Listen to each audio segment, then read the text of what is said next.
forwards, but it's going to be a step backwards. You can't get better than Optimus. It's a logical impossibility. And who knows, maybe his successor will be a lot worse. It's happened before.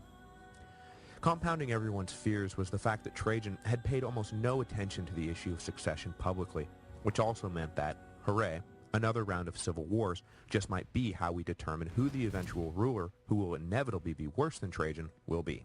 Sweet. The anxiety that surrounded Trajan's day-to-day health was palpable, and when he began to seriously deteriorate in 117, his closest advisors began to take seriously the consequences of his death. Would it be possible to find and name an heir who would be acceptable to all the various aristocratic factions and who wouldn't bollocks up the whole thing once he got into power? Obviously, no one we find is going to be as good as Trajan, so who can we dig up who will be the least bad choice? Names were bandied about, but Trajan's influential wife, Pompeia Plotina, worked behind the scenes to ensure that everyone understood that the only man who could reasonably succeed the dead emperor was her former ward, Publius Aelius Hadrianus. Trajan himself seems to have been wishy-washy about Hadrian and had been unwilling to commit himself to the young man, even though he was Trajan's only living male relative. Hadrian had enjoyed a good career and had many doors open for him by virtue of his relation to Trajan, but he had never received the special exceptions that signaled eventual inheritance. But while Trajan may not have been fully sold on his cocky, promiscuous, Philhellene nephew, his wife certainly was, and when the emperor died without leaving clear succession instructions, his opinion, to put it bluntly, no longer mattered. The official rumor is that when Trajan died, Pompeia quickly hushed up the death, and may have gone so far as to hire an actor to lay in the vacated deathbed pretending to be the emperor for the purposes of issuing the final recommendation that Hadrian ought to succeed him. While the veracity of this story is hard to pin down, the letters arriving in the Senate announcing the last wishes of Trajan and the adoption of Hadrian were all signed by Pompeia, a singular occurrence in the whole of Trajan's reign, leading most to suspect that the empress authored the orders herself. Pompeia, though, was not acting out of the pure self-interest that had driven, say, Agrippina. Sure, she knew that her own position would be secure if Hadrian became emperor, but more important than that was assuring that the transfer of power was seamless and left no openings for civil war. Her husband may have been fantasizing about following Alexander the Great one last time and leaving the empire to the strongest. But Pompeia was not about to let the Roman world be sucked back into the abyss of self-destruction. News of the emperor's death was kept tightly under wraps until Hadrian's position was secured. And when word finally did make it back to the capital, it arrived at the same time as news that the legions in the east had gone ahead and declared Hadrian imperator.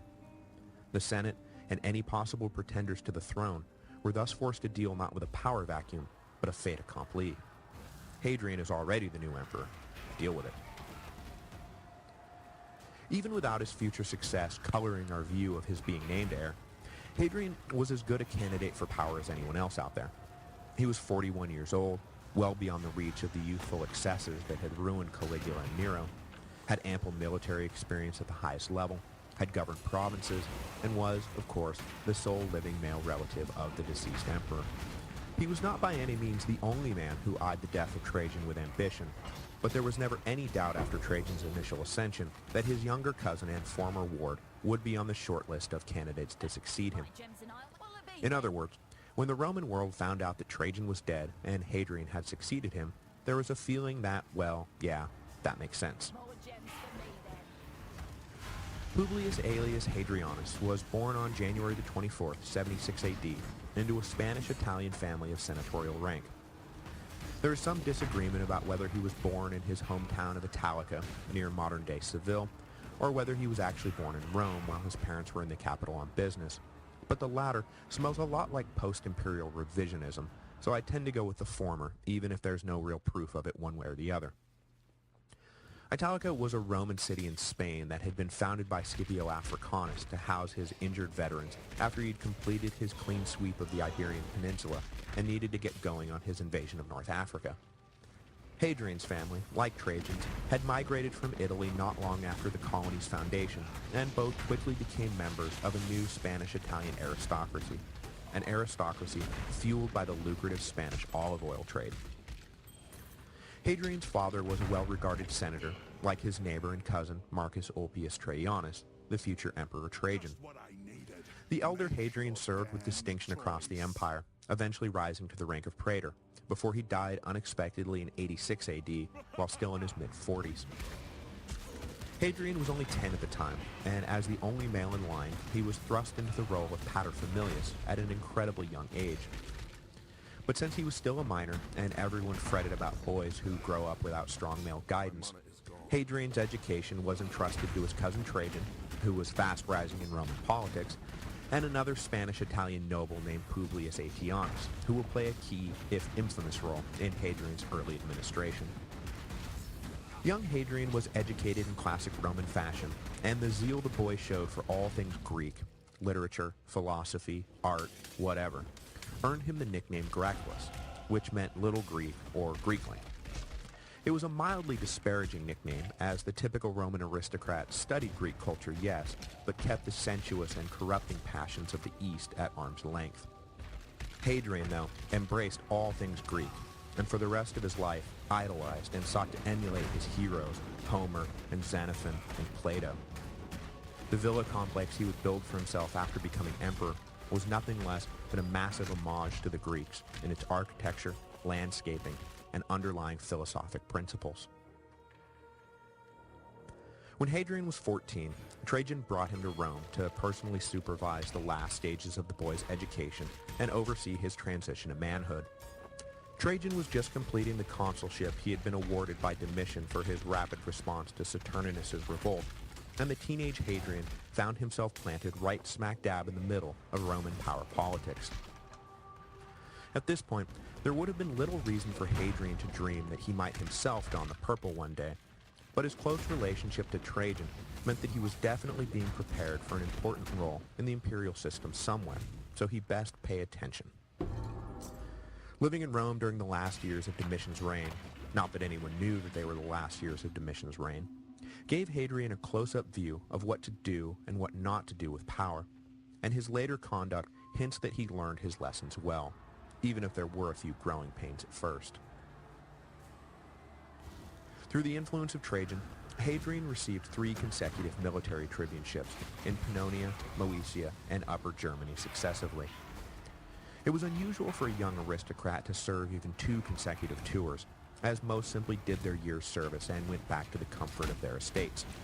But Trajan was obviously intent on instilling Hadrian with all the martial virtues that he himself so prized. For his part, Hadrian seems to have been an excellent and well-liked soldier. He enjoyed camp life. The camaraderie, the attention to detail, the rigorous exercise, all appealed to him, and for the rest of his life, he was able to come and go from legionary camps with ease, speaking the language of his soldiers and willingly sharing in their hardships. Though he is remembered today as the quintessential pacifist emperor, Hadrian always loved military life, and his troops, in turn, always loved him. It was while he was serving his second tribuneship in Moesia that Hadrian learned that his elder cousin had been adopted by Nerva, and it was while he was serving on his third tour in Upper Germany a few months later that he learned that the old emperor was dead, and Trajan now ruled in his own right. Tradition has it, as I mentioned, that it was Hadrian himself who rode to Trajan's command post on the Lower Rhine and delivered news of Nerva's death. Just like that, in the span of about 4 months, Hadrian went from a young provincial noble looking to get started on a career to the sole living male relative of the Emperor of the Roman Empire. Needless to say, whatever ambitions he had had for himself were about to be ratcheted up about 1,000%. But if Hadrian expected to be treated like Gaius and Lucius, or more recently Titus Flavius, he was sadly mistaken. Trajan showed absolutely no sign that he planned to share any of his imperial power with his young cousin. Hadrian's career would obviously receive a healthy leg up, but so did a lot of other people's careers. Everyone connected to Spanish Rome benefited from having one of their own on the throne, but there is no indication that Trajan was any more or less disposed towards his former ward than anyone else. Indeed, if we dig a little, we find that it's possible Trajan was skeptical that the brash, bordering on flamboyant Greekling was fit for high office of any kind, and that it was the constant lobbying of Pompeia who kept the future emperor's career moving steadily upward. Perhaps at Pompeia's urging, Hadrian was assigned to act as the new emperor's official emissary in the Senate, soon after Trajan's ascension. He was tasked with reading aloud the emperor's letters home, a job that apparently caused Hadrian some embarrassment, as his rough accent, a mix of Spanish and military pronunciations, was ridiculed by the cultured Italian elite. But if he was bummed about not immediately being named Caesar, and instead being turned into a glorified secretary, Hadrian could not help but believe he was still going to succeed Trajan one day, as the emperor arranged for the daughter of his favorite niece, Vibia Sabina, to marry him in 100 AD, further strengthening the familial ties between the two men. The marriage would prove to be politically useful but personally unhappy, as neither seems to have liked the other very much. For one thing, Hadrian appears to have had far more affection for his mother-in-law than his wife, which forever rankled young Sabina. And of course, it did not help any that Hadrian was gay, a fact we'll explore in more detail next week. Obviously, the marriage produced no children. Hadrian's career continued its vague course upwards, and we know that he accompanied Trajan on both legs of the Dacian Wars, but we have no record of what, if anything, the young officer accomplished in his first tours of real combat duty. He was awarded a praetorship in 106 after the final victory over Decebalus, and was given command of a legion in Germany that same year. The next year, he was assigned a propraetorship in Pannonia, and once again commanded a legion, but in both cases, he was still subordinate to the sitting provincial governor. In 108, he was granted a consulship, but it was a less prestigious suffect consulship, a minor slight that escaped no one's attention. Trajan was obviously of two minds about Hadrian. On the one hand, he was moving his cousin up in the world, but on the other, he wasn't coming close to granting him heir status, presumptive, apparent, or otherwise. What Hadrian made of all this is anyone's guess. I would suppose that he was somewhere in between two extremes. He doesn't seem to have been vocally cranky that he was being denied what he felt was rightfully his, but neither does he seem to have been relieved that he wasn't going to wind up on the hot seat himself one day.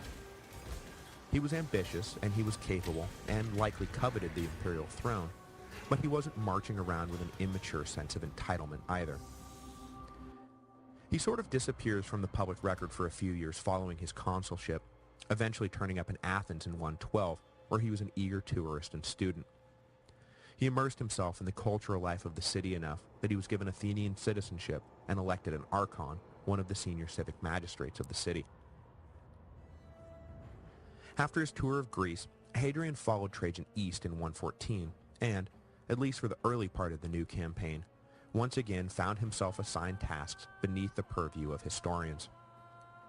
He was likely attached to Trajan's staff, as Cassius Dio mentions that he shared in the, quote, day-to-day activities of the emperor. While we don't know exactly what he got up to, we know that he had a front row seat for the initial conquest and the local revolts that followed. The speed with which he abandoned Trajan's conquered territories tells us that through this period, the reliably loyal Hadrian was likely critical of Trajan's policies in private. But his doubts don't seem to have affected his relationship with the emperor, and in 117, Hadrian was finally given an independent command. And not just any command, but the governorship of Syria, one of the most important posts in the empire. Trajan had recently reassigned the previous governors Dacia, where a revolt was underway, and for the first time, he decided to hand his cousin some real power. Clearly, whatever doubts he had had about the Greekling had been satisfied, as the governorship of Syria was no token prize. For Hadrian, the promotion could not have come at a better time. No one could have known it at the time, but Trajan was entering his final year in office, and the issue of succession was about to rear its ugly, and thus far still utterly unaddressed head.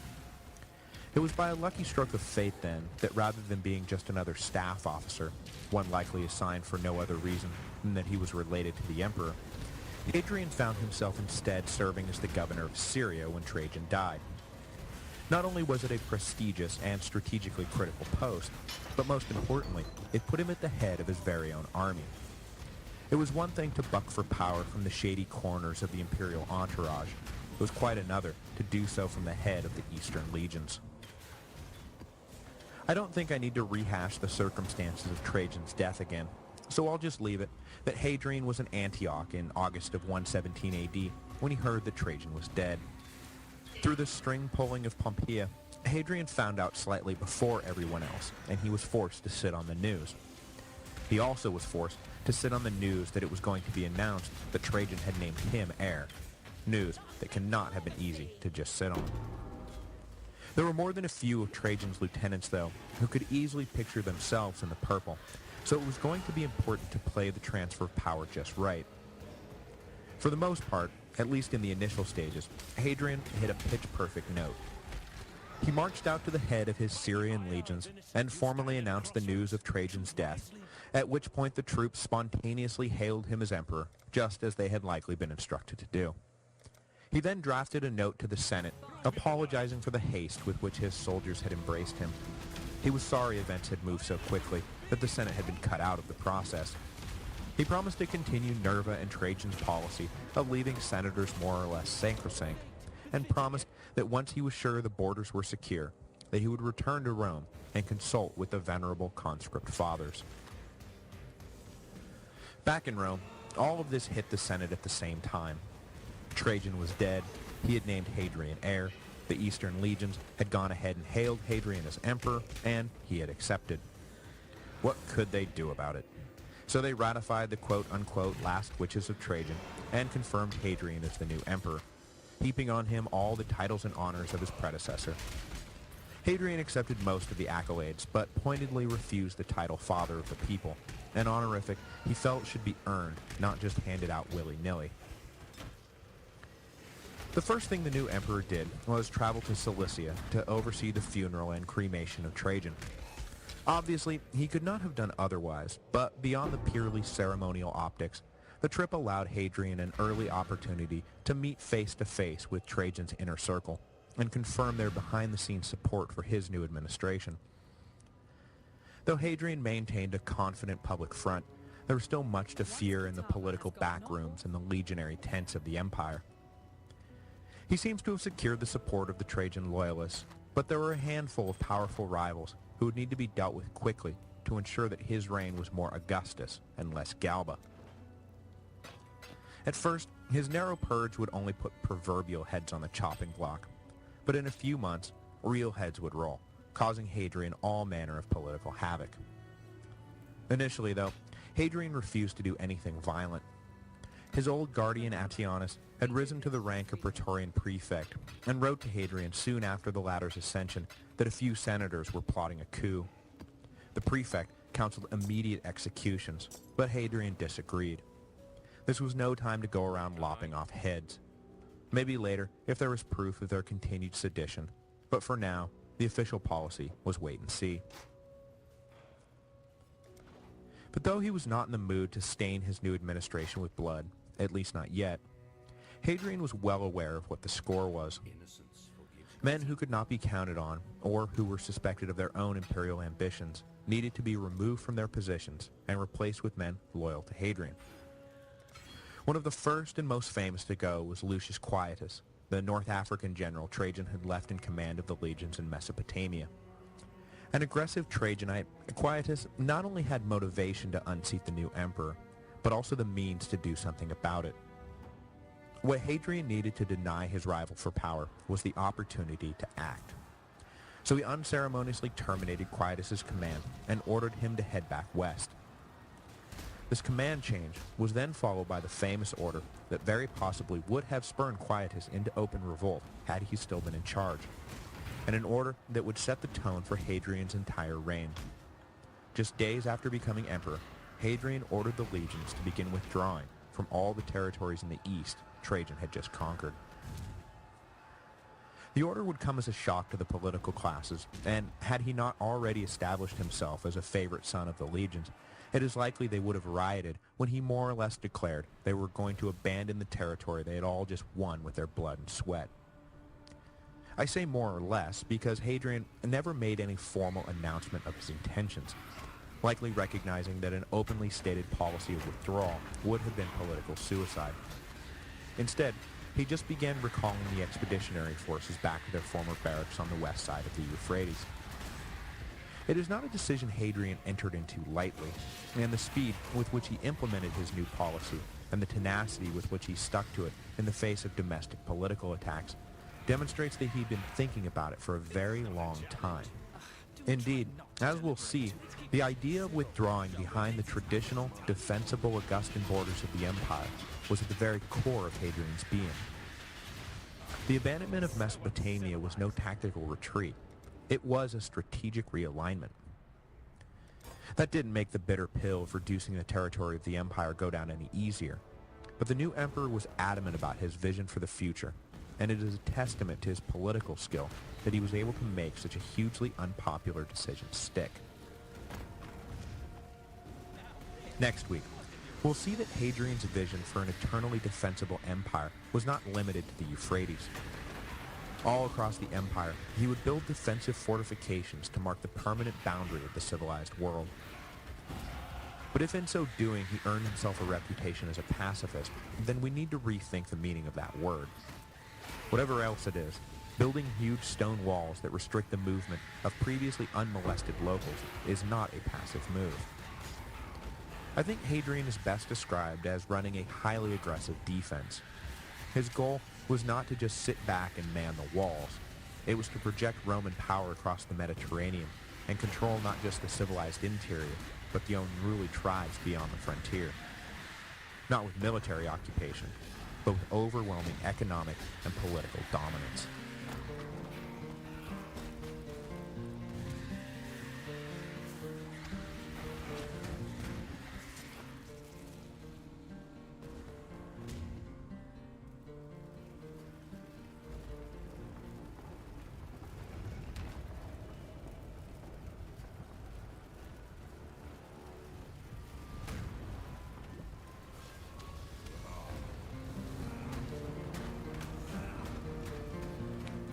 Hello, and welcome to the History of Rome. Episode 82, Hadrian's Walls. When Hadrian ascended to the throne in 117 AD, the Roman Empire was actually in a more precarious position than is often remembered. Though Trajan had taken the empire to its greatest territorial extent and been a shining example of enlightened despotism, rips in the imperial fabric had begun to show up across the Mediterranean. We have already seen that the conquest of Mesopotamia was in name only, as the entire region was either preparing for or already engaged in uprisings against the Roman occupation. A revolt in Dacia necessitated the transfer of the capable governor of Syria to the troubled new province, a transfer, recall, that opened the spot for Hadrian up. And shortly thereafter, tribal elements in northern Britain began to violently strike at their imperial masters. But more destructive than any of these frontier revolts was an uprising that I have only mentioned in passing thus far that deserves far more attention. For the shocking violence that defined it, yes, but also for the reactionary attitude it couldn't have helped but imprint on the new emperor. A reactionary attitude that would come back to haunt Hadrian later in his reign. I am talking, of course, about the Second Jewish War. I mentioned the revolt in passing while talking about Trajan's troubled supply lines during the last phase of his Middle Eastern campaign, but really, issues with Trajan's supply lines is the real passing issue. The revolt itself is the thing, and as it engulfed the southwest Mediterranean, the loss of life was shocking, even by ancient standards. After the Flavians methodically conquered Judea during the First Jewish War, many of the Jews who were not killed or sold into slavery fled their decimated homeland for greener pastures elsewhere in the empire. But their refusal to forsake their traditions and assimilate into the local Greco-Roman societies they arrived in led to fear, anger, and resentment on both sides. Locals couldn't understand why the Jews were being so stubborn and tried to force them to change their ways, while the newly arrived Jews felt nothing but hostility and oppression from their new neighbors. In 115, a man named Lucullus, a Jewish leader from Cyrene, the province neighboring Egypt to the west, finally decided he had had enough, announced that as the new king of the Jews, he was declaring war on his Hellenized neighbors. Though there is a great deal of anti-Semitic hyperbole in the ancient histories, it seems clear that Lucullus led the Jews of Cyrene on a campaign of cultural cleansing. Greek and Roman temples were destroyed, civic buildings were sacked, and all non-Jewish inhabitants, military and civilian alike, were killed on sight. The revolt soon spread to the neighboring province of Egypt, north to the island of Cyprus, and eventually into the newly conquered Mesopotamia, where local Jews attacked Trajan's rearguard garrisons. At the height of the anarchy, Licinius was able to seize control of Alexandria, and the city was partially burned to the ground.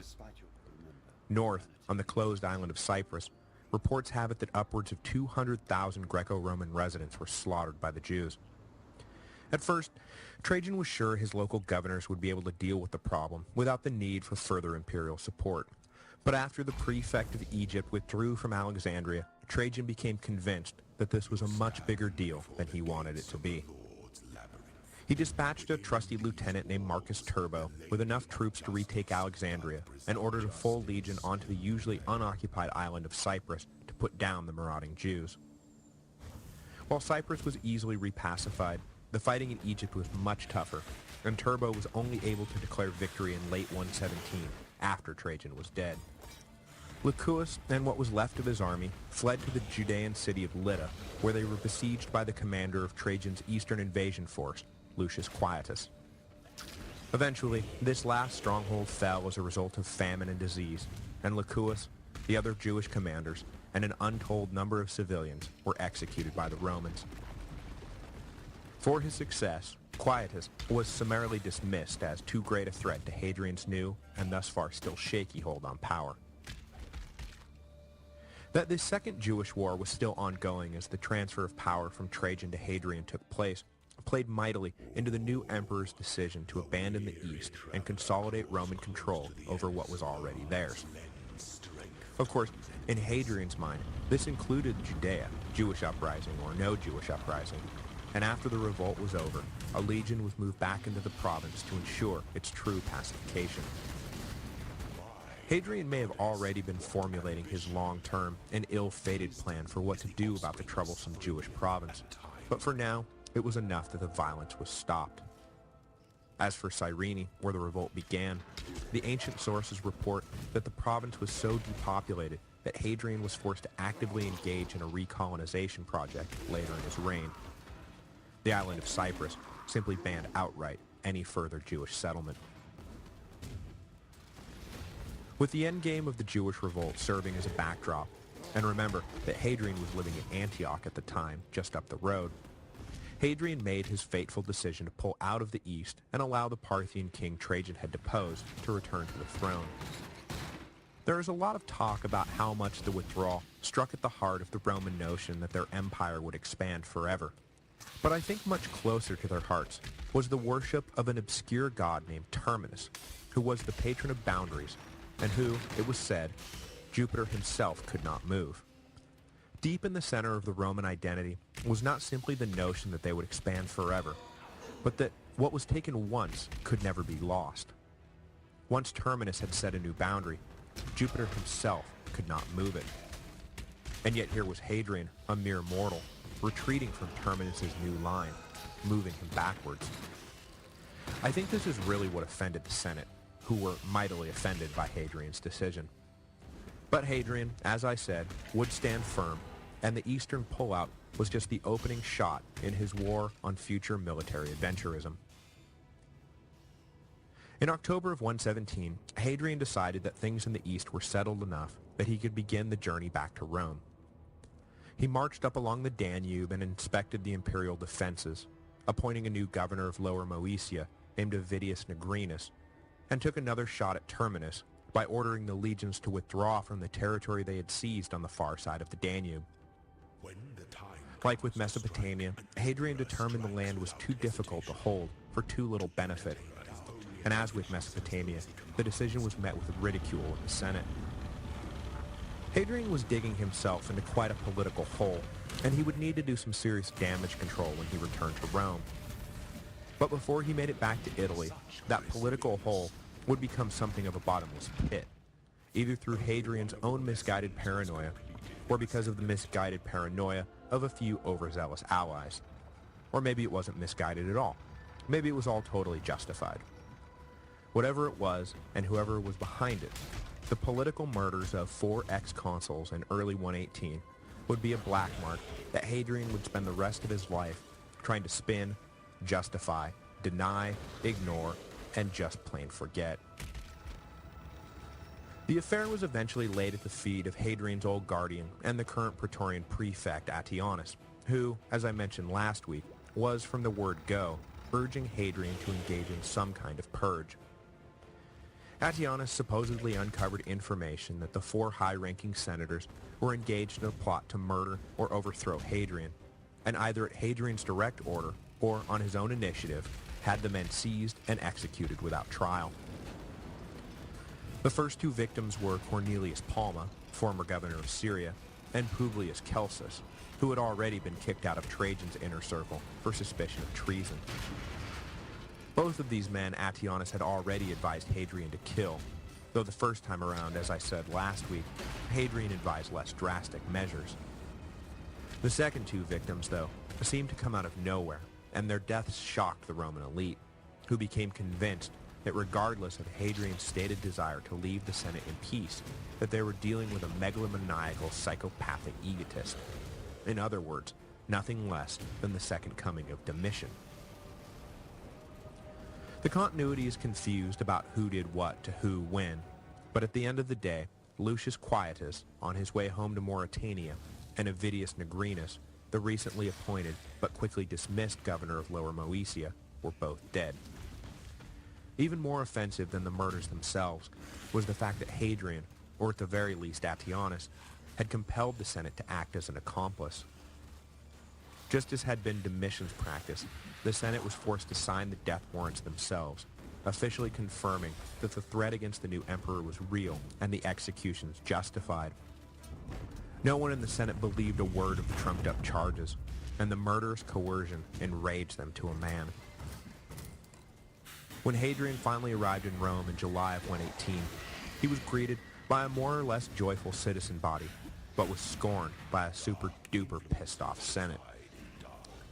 Hadrian's wisdom, though, was not limited to law and justice and the arts and all the other things he is remembered for.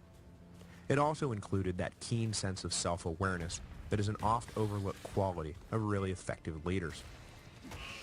In essence, Hadrian knew that he had stepped in it big time and that he needed to do everything in his power to repair the damage the murders had caused.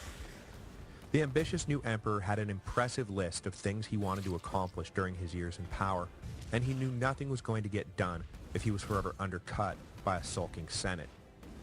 Or, perhaps more likely, he was afraid that they would finally put together a real conspiracy and kill him outright.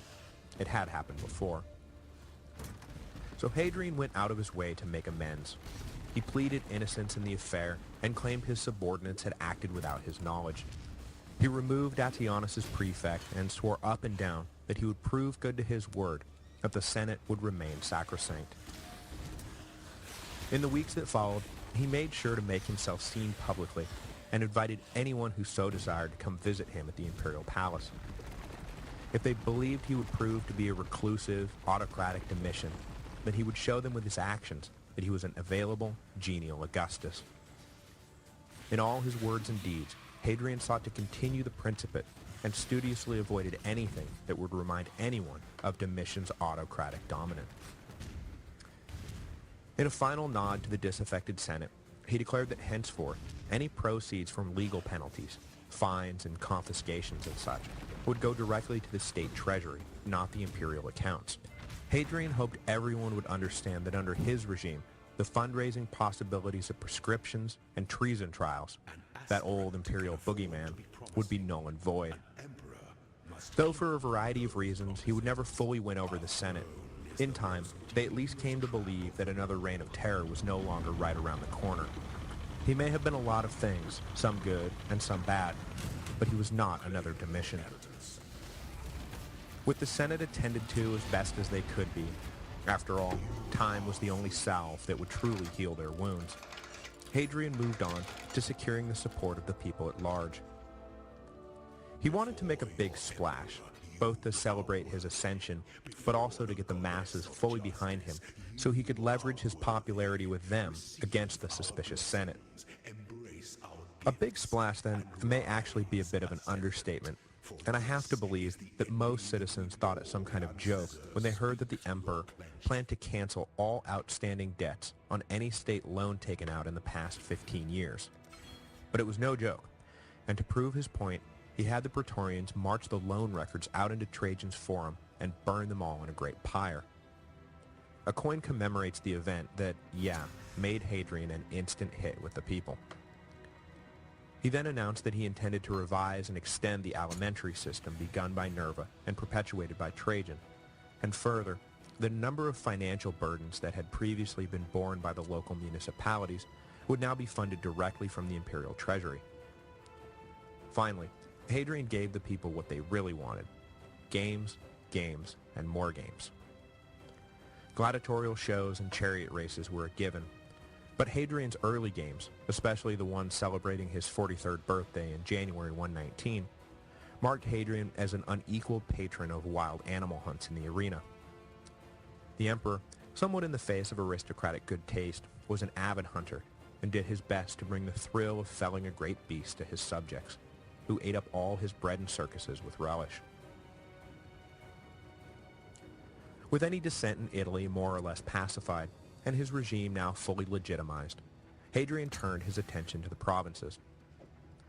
But unlike previous emperors, who were content to rule the empire by way of correspondence, Hadrian believed that the only way he could make a proper decision about anything was to be there for himself.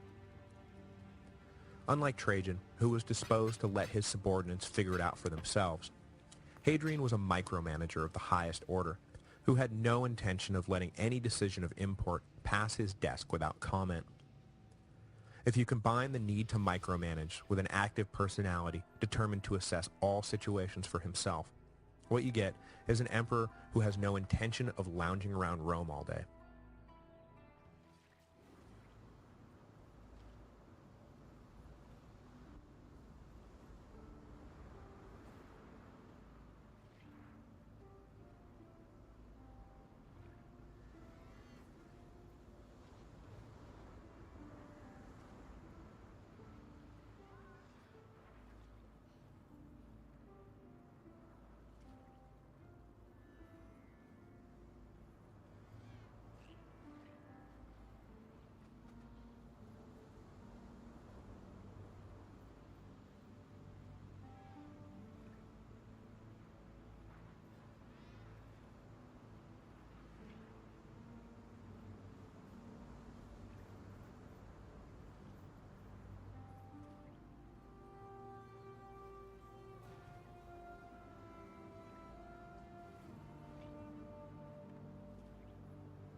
What you get is an emperor who will spend more time on the road and visit more provinces than any other emperor before or since.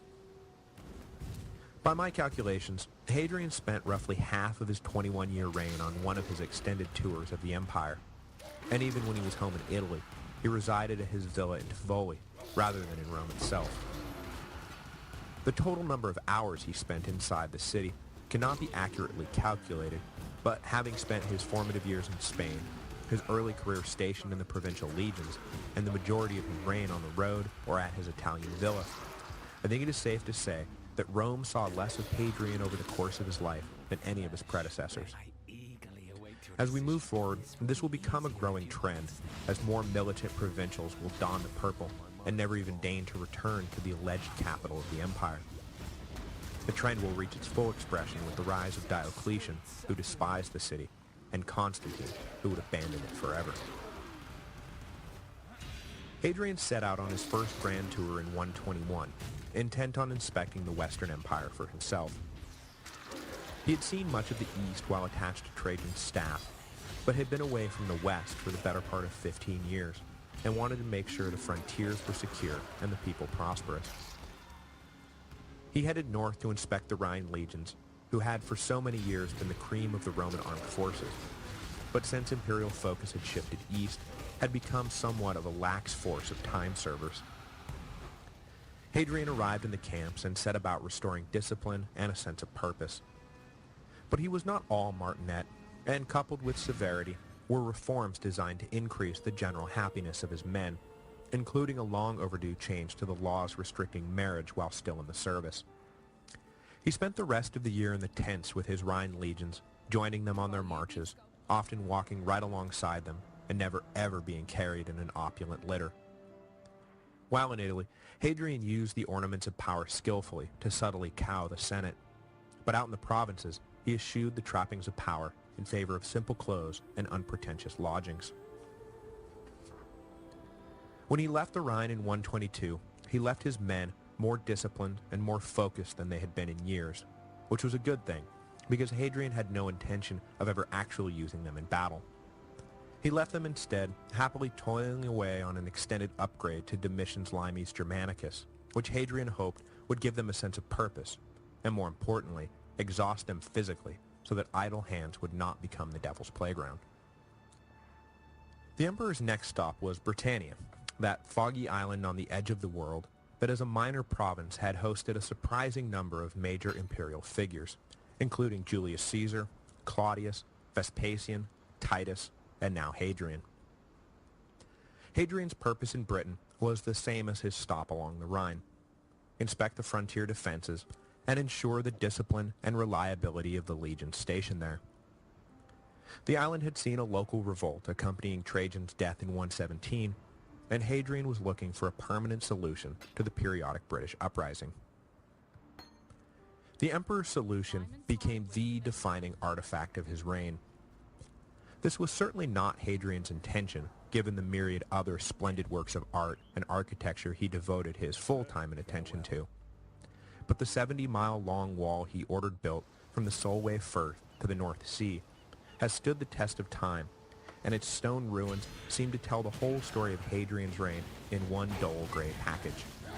His peace and defense policy, his provincial travels, his love of architecture, his savvy economic and political instincts. It's all there in the wall that cuts a line across northern Britain. At its heart, though, the wall was not meant to be a simple defensive frontier, and we shouldn't accept the this side civilization, that side barbarism that summaries of historical summaries often reduce it to. I think part of the key to understanding the true purpose of the wall is the fact that it bisected Brigantes' territory. That strongest and typically allied with Roman interests northern British tribe had caused trouble before, had possibly been involved in the 117 difficulties, and no doubt was forever seen as a sleeping menace by the Roman authorities. By slicing their territory in two and forcing all north-south traffic to pass through Roman checkpoints, the imperial authorities were able to effectively divide and monitor the Brigantes. The wall was also a tax collection point, a place where Roman civilization was able to take root in the form of the garrison towns that naturally grew around the legionary barracks, and of course, it was an awe-inspiring projection of Roman power. It is interesting to remember that what we see today is just the leftover remains, and that when it was originally built, Hadrian's Wall was whitewashed a spotless ivory color. In the dark climate of the north, the wall was a glowing white line that reminded everyone who the true masters of the world were.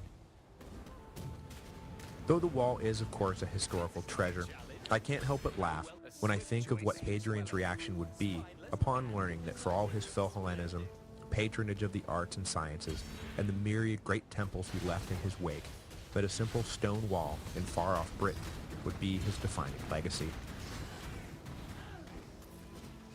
Leaving the British legions toiling away on a wall, just as he had left the Rhine legions toiling away on their wall, Hadrian headed south through Gaul and into his old home country of Spain, where he spent the winter of 122-123, likely hunting and enjoying the rustic pleasures of the Iberian Peninsula. When spring came, he headed across the Straits of Gibraltar into Mauritania, where a Moorish rebellion had broken out. The brief rebellion seems to have come to nothing, but it would be enough to prompt Hadrian on a subsequent trip to Africa to order that a defensive line be built facing into the Atlas Mountains, where the nomadic raiders were based.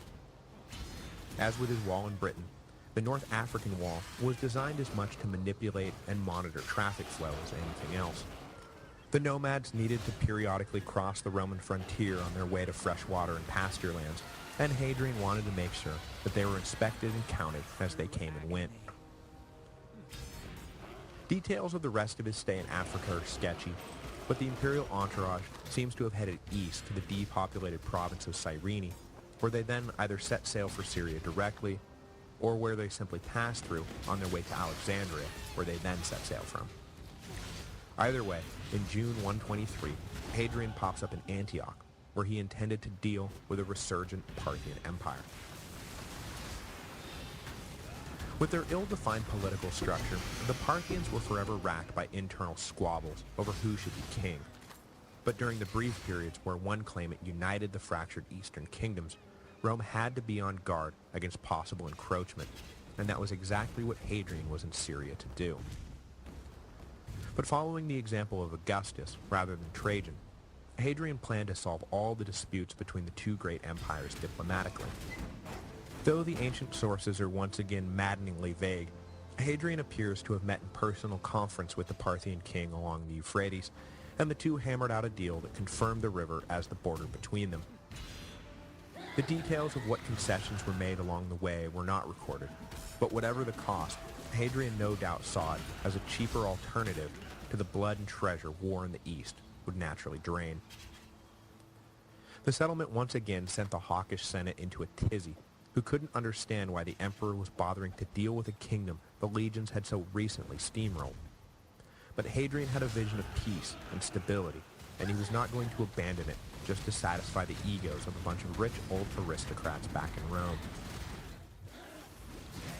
Having come to terms with the Parthians, Hadrian headed back to the west through Asia Minor. Throughout 124, he played the part of tourist, judge, and director of public works in every stop along the way, and indeed, practically every city he would ever visit during his 21 years in office was left with an improved aqueduct system, an expanded street, or a new theater, or some other civic improvement Hadrian had devised or approved of. His last stop in Asia Minor before he landed in Athens in the autumn of 124 was the province of Bithynia Pontus on the southern coast of the Black Sea. The stopover is important because it was while passing through the city of Claudiopolis that Hadrian possibly first met Antinous, the young Bithynian who would come to mean so much to the emperor. No record exists of when the two first met, but the journey through Antinous' home province is as likely a time as any. I thought I would get into the Hadrian-Antinous relationship this week, but I'm going to put it off until next week, as I would very much like to get Hadrian back to Italy before we close out this week's episode. So I'm just going to leave it that this is the time Hadrian may have first laid eyes on the boy. Hadrian then crossed the Aegean and settled into Athens for the winter. He was driven to make it back to the city before the famous rites of the Eleusinian Mysteries took place in the autumn, a mystical experience the emperor very much wanted to take part in. He arrived in time and became an initiate in the elaborate Greek mystery religion, just as had Augustus before him.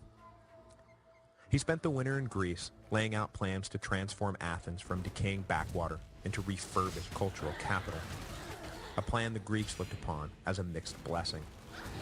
Ever proud of their historical independence, they appreciated the emperor's interest, but were a bit annoyed at the extent to which Hadrian was planning to put his own stamp on the ancient city. Hadrian may have loved all things Greek, but the Greeks did not necessarily love all things Hadrian. By 125, Hadrian had been out of Italy for 4 years, and though if he had had his druthers, he probably would have just settled permanently in Athens, the city he truly loved, he knew that he had to return to Rome at some point, or the Senate would ratchet up their feelings of neglect into feelings of rebellion. But it would not be all bad. Before leaving, Hadrian had left detailed instructions for the construction of a new imperial villa complex in Tivoli, about 20 miles from Rome, that would be a little slice of Greece in the heart of Italy. His on-site managers had reported that the villa, while not totally finished, was at least habitable, and the emperor could look forward to residing in his new home upon his return.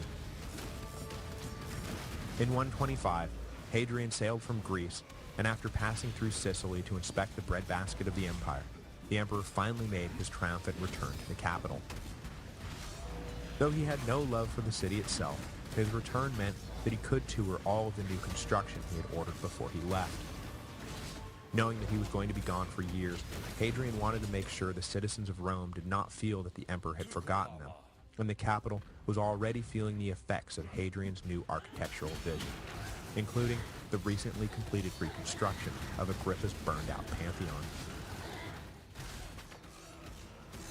Next week, we'll set out once again with Hadrian as the restless emperor tours the Italian peninsula, returns to North Africa, and then heads back to the Eastern Empire, where his heart truly resided. Along the way, he would pass through the destroyed ruins of Jerusalem, where he would make a fateful decision to rebrand the city and the wider territory of Judea as a truly Greco-Roman province. A decision that would have serious consequences as yet another brutal Jewish revolt would break out, disrupting the uninterrupted peace Hadrian had worked so hard to maintain.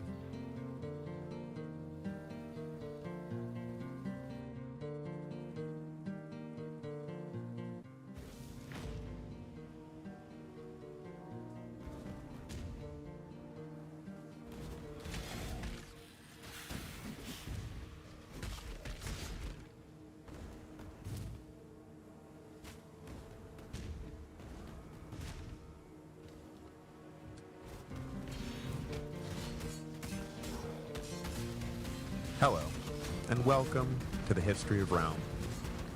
Episode 83, May His Bones Be Crushed. In 125, Hadrian returned to Rome for the first time in 4 years. In that time, he had completed one full counterclockwise circuit of the empire, up through Gaul to Britain, then down through Spain into Africa, east across North Africa, up into Syria, then west across Asia Minor to Greece, and then, after a brief final stop in Sicily, back to the Italian peninsula. His return to the capital was greeted with a mixture of enthusiasm by some, annoyance by others, and indifference by the rest. In the 7+ years Hadrian had already logged on the throne, he had earned a reputation as an ever-active polymath executive whose interest extended to every corner of the empire. While the provincials loved the personal attention Hadrian lavished upon them, the Roman Romans, the ones who actually lived in Rome, were less enthused by the emperor's corresponding inattention. Hadrian had kept the bread and circuses flowing and continued the building boom that had rolled on uninterrupted since the reign of Domitian, but there was a growing feeling that in most respects, Hadrian was not really one of them. In the final analysis, the emperor turned out to be a Grecophile Spaniard who loved all the things a proper Roman was supposed to hate: hunting, astrology, poetry. He was also an unapologetic and an open homosexual, and of course, there was his trivial, but somehow still earth-shattering decision to abandon the austere, clean-shaven face that had defined the look of the Roman aristocracy for centuries in favor of a full beard. Hadrian was an emperor, yes, but whether he was a Roman emperor was something of an open question. For his part, Hadrian did not trouble himself too much with the social taboos he was upending, and for the most part, his iconoclasm seems to have happened by accident. That is to say, he wasn't deliberately setting himself against existing tradition. He was instead simply supremely confident in who he was and what he was doing. There are a couple of explanations for his beard, for example, from it being an extension of his Philhellenism, to it being an easy way to connect with rank-and-file soldiers who often wore beards, to a simple desire to cover a pockmarked and warty face. But nowhere does anyone report that he wore a beard just to tick off the conservative elites back in Rome. On a larger scale, his promotion of Greece at the expense of Italy was not undertaken because he wanted to spit on Italian exceptionalism, but because he knew that the long-term interests of the empire begged for all of the provinces to become united on a more equal footing. As I said when I was introducing Trajan, it was fast becoming counterproductive to view the empire as a collection of provinces ruled by Rome, rather than a single, cosmopolitan, pan-Mediterranean political unit. While the vast majority of subjects within the empire eyed this change of focus with relish, it all went over like a lead balloon in Italy, where every man, woman, and child had been raised from birth to believe that they were, in fact, exceptional in every single way, and ruled the world by divine right. Hadrian lived in his villa at Tivoli from 125 to the beginning of 127, conducting the business of empire from the newly constructed compound rather than from the imperial palace on the Palatine or, God forbid, the halls of the Senate. The world no longer revolved around Rome. It revolved around Hadrian, just as Hadrian wanted. In 127, he got restless again and decided to go on a quick tour of the one province he had thus far neglected, Italy itself. So he spent the rest of the year traveling around the peninsula doing what he did best, adjudicating legal disputes and ordering architectural improvements in every municipality he passed through. It was during this tour that Hadrian decided to implement one of the few reforms that would not survive his death. Future emperors would follow Hadrian's precedents consciously or unconsciously for years, right down to the bearded face. But the emperor's reform of Italian political administration would be repealed practically hours after he died. Since the days of Augustus, Italy had been divided into 17 administrative districts, but the local towns and cities were mostly left to their own devices. Hadrian decided to divide the peninsula into 4 zones, each run by an imperial procurator, who would answer directly to the emperor. It may seem an innocuous shift, but the Italians resented the hell out of the fact that Hadrian was effectively turning Italy into just another province. So, like I say, the reorganization of the peninsula would be repealed immediately once Hadrian wasn't around to defend this universally unpopular idea. Italian exceptionalism would die one day, but not yet. 127 also marked Hadrian's 10th year in office, which he celebrated with appropriate games and banquets. The auspicious occasion was marked with darkness, though, as the emperor seems to have either fallen ill or suffered from a serious accident that laid him up for months, right around the time of his decennial celebrations. But the emperor was not going to be held down for long, and in the spring of 128, he was healthy enough to make a return trip to North Africa, which he had been forced to speed through on his way to the summit with the Parthians in 123. Before he left, though, he finally accepted the one honorific he had thus far refused, having decided he had finally done enough good to be hailed Father of the People. On this latest trip to Africa, he was able to focus more intently on the particulars of the North African provinces, though the visit basically followed the standard Hadrianic template. Inspect the troops, order defensive fortifications built, improve municipal infrastructure, and settle legal disputes. Hadrian's standout accomplishment during his time in Africa happened just as he was arriving. Plagued by drought, the arrival of the emperor had been accompanied by sudden rainstorms, prompting coins to be issued praising Hadrian the Rainmaker. Before the fall came, Hadrian skipped back to Italy on his way to Greece, where he planned to take part in the Eleusinian Mysteries for a second time, this time as a full initiate. The cult tickled all of the emperor's sweet spots, from its classical Greek character, to its overt mysticism, to its ability to bring together the Hellenized world in one unifying ceremony. This last point stuck in the emperor's head, and on this, his third long-term stay in Greece, he initiated a plan to bring the Greeks together as a single political force. The Greeks had, of course, always been the cultural engine of the empire, but their long history of city-state independence and its attendant intra-Greek squabbling had always left them weak politically. So, hot on the heels of his decision to downgrade Italy to just another province status, Hadrian pushed the Greeks to join together in a new Pan-Hellenian League designed to raise them from eastern backwater to major player. He personally lobbied the magistrates of Athens and Sparta, the two most important and most antagonistic cities, to join in the new league that would unite Greece and bring them power within the empire that they had thus far never dreamed possible. Intrigued by Hadrian's promise of increased influence, the Greeks began to work on the details of who would be allowed to join the league, where meetings would be held, for how long, and what the extent of its powers would be, and all the other minutiae that accompany these sorts of high-minded diplomatic assemblies. Just to be clear, though, the practical power the new Pan-Hellenian League would wield would be none, as Hadrian had no intention of relinquishing any imperial prerogatives. But he hoped a unified community of Greeks would nonetheless contribute to the future stability of the empire. Despite his hopes, though, the League collapsed after his death. Without the emperor's active attention, the Greeks fell back to their old ways and did what Greeks do best, squabbling with each other until the League was left an irrelevant shell. In 129, the emperor sailed from Athens to Anatolia, and from there he traveled down into the eastern provinces, where he called together, presumably in Antioch, though I haven't been able to confirm that little detail, the collection of client kings who served as the buffer between the empire proper and the barbarian lands beyond the frontier of civilization. For the hawkish Senate, the summit was a complete embarrassment, as it shoved in their faces once again Hadrian's policy of purchasing peace rather than fighting for it, as had always been the Roman way. Client kings were client kings because they were paid by the emperor to stay client kings. The crass financial nature of the relationship offended the Senate, but Hadrian paid them no mind, boasting about the fact that he had won more by doing nothing than others had by waging war. Hadrian then traveled south to Egypt in 130, but along the way, he stopped off at the ruins of Jerusalem to take care of some unfinished business. The province had been heavily depopulated during the various Jewish revolts. Its great cities had been destroyed, the Temple of Solomon had burned to the ground, and the political authority of the Jewish high priests a thing of the past. Hadrian decided to bring the troubled region back to life by annihilating the last vestiges of Judaism and rebranding the old province as a Hellenistic colony of the Greco-Roman world.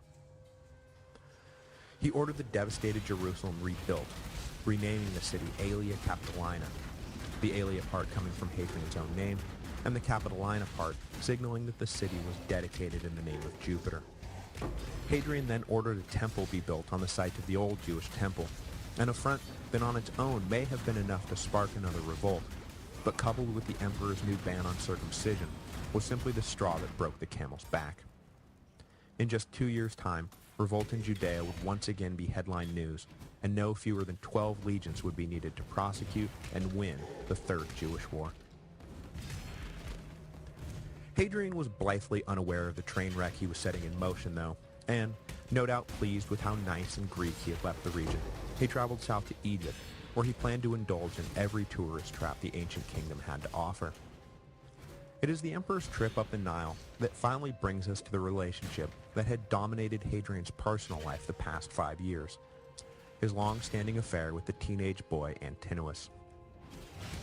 Now, homosexuality as a psychological identity was still 2,000 years or so from being created, and in the classical world, gender roles and sex were not nearly as defined as they are today.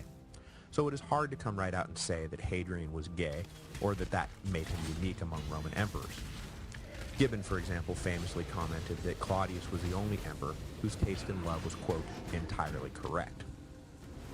In the ancient world, the line of appropriateness came down to whether one was the dominant or passive partner, the former being all well and good, while the latter was seen as a mark of great shame, and, as with the case of Julius Caesar and Octavian both, the source of frequent political jabs. That all being said, though, there were certain mores concerning homosexual interactions that it seems Hadrian, as in everything else he did with his life, flouted with impunity. His choice of partners, his complete abandonment of women, and above all, his willingness to do everything out in the open bothered the permissive, but subtly so, Roman aristocracy. And this brings us to Antinous, the boy from Bithynia. How the emperor and the young man met is a matter of historical speculation, but however he became attached to the imperial entourage, be it at Hadrian's specific request, or through some more general order by the emperor to bring all the most beautiful youth to his court, by 125, the 48-year-old Hadrian and the 14-year-old Antinous were likely living together openly in Hadrian's Italian villa. The age difference is shocking to modern sensibilities, but in a world where teenage girls were routinely married to middle-aged men, the gap was not a serious impediment to their relationship. Plus, one of those unstated mores regarding homosexual behavior was that a young man could indulge in a sort of exploratory bisexual period that was often guided by an older man during his teen years. So while the relationship between Hadrian and Antinous was something of a scandal, those exploratory years were supposed to be handled with all due discretion by the elder partner. The emperor himself felt no significant pressure to end the relationship. Besides, by all accounts, this was no fling for Hadrian. He appears to have been genuinely in love. Antinous had been born in 111 in Bithynia, and was, by all accounts, a beautiful young man. It is supposed that sometime around 124, Antinous was enrolled in the imperial page program that trained young men for service as valets, secretaries, couriers, and whatever else the emperor required. It is also supposed that it was around the time Hadrian returned from his first tour of the empire in 125 that Antinous officially joined the imperial entourage. Moving into the emperor's villa, Antinous quickly became the emperor's constant companion, and for the next 5 years, wherever Hadrian went, so went Antinous. For all the happiness they shared, though, the couple was headed for a tragedy that we are still at a loss to explain today. In 130, as I said, the imperial court moved south into Egypt, where Hadrian intended to bask in the glow of the most ancient kingdom of the known world. They took in the pyramids and the Sphinx and visited the tomb of Alexander the Great. Then they boarded a grand flotilla that headed up the Nile to the ancient Egyptian capital of Memphis and beyond. In October of 130, the flotilla stopped off at Hermopolis to visit an old temple dedicated by Ramses II, and it was while in port there that the drowned body of Antinous washed up on the banks. Hadrian was crushed. Like I said, no one knows for sure what happened, and I am certainly not going to push some version or another with certainty. Most of the ancient sources report that it was simply an accident while Antinous was off on a swim. But others suppose that Antinous committed suicide, either because he knew that the aged emperor would soon grow tired of him, or, perhaps worse yet, that the emperor would not grow tired of him, and Antinous would be trapped in a shameful pseudo-marriage he could not control. Still others state that Antinous was sacrificed, according to the mystical advice of Egyptian holy men who told the emperor he could achieve long life if another died in his place. In this last telling, some have it that Antinous willingly gave himself up, some that Hadrian's agents killed the boy in his name but without his knowledge, and others that Hadrian ordered up the murder himself. What are we to make of this jumble? Honestly, I don't think anyone knows.